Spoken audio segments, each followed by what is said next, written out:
Hi, I'm Nellie Steele. Come warm up by the fire with me as I read a scene from Rise of a Pirate. Henrietta woke as evening approached. She stirred with a slight moan before pushing herself up to sit. She rubbed at her red and puffy eyes, sniffling. You're awake. How do you feel? Terrible, she murmured. Mother, Father, and Carolina returned from the funeral. I sent them to town. There are some Independence Day events taking place. Henrietta swung her legs over the side of the bed, clutching her head as it pounded. She swayed and squeezed her eyes shut. I should have gone with them. Clifton stood and paced the floor. I had reason to stay back. And what, pray tell, is that? Henrietta asked as she massaged her temples. Clifton approached Henrietta and knelt in front of her. He gazed up into her dark eyes. Brace yourself, sister. You have more bad news coming. Henrietta groaned. What could be worse than the tale you've already spread of my husband's demise? Clifton took her hand and squeezed it, but Henrietta yanked it away from him.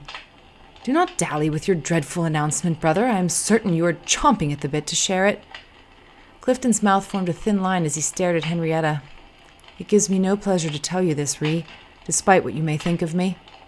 Henrietta prodded him to continue with a raise of her eyebrows.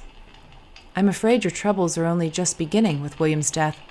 Henrietta's shoulders slumped at the mention of her husband's name. The reality was slowly settling in around her. Hearing it from Clifton himself had made it plain that he was not lying.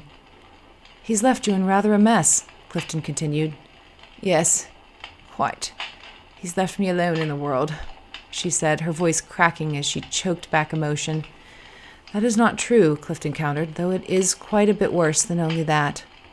Quite a bit worse than widowing me at this age? She shouted, her voice incredulous. What are you jabbering on about? Simply put, Ree, he's left you destitute. Thanks for joining me by the fire. If you'd like to spend more time in this world, the full audiobook is available now. Written by me, narrated by a human, and produced by A Novel Idea Publishing.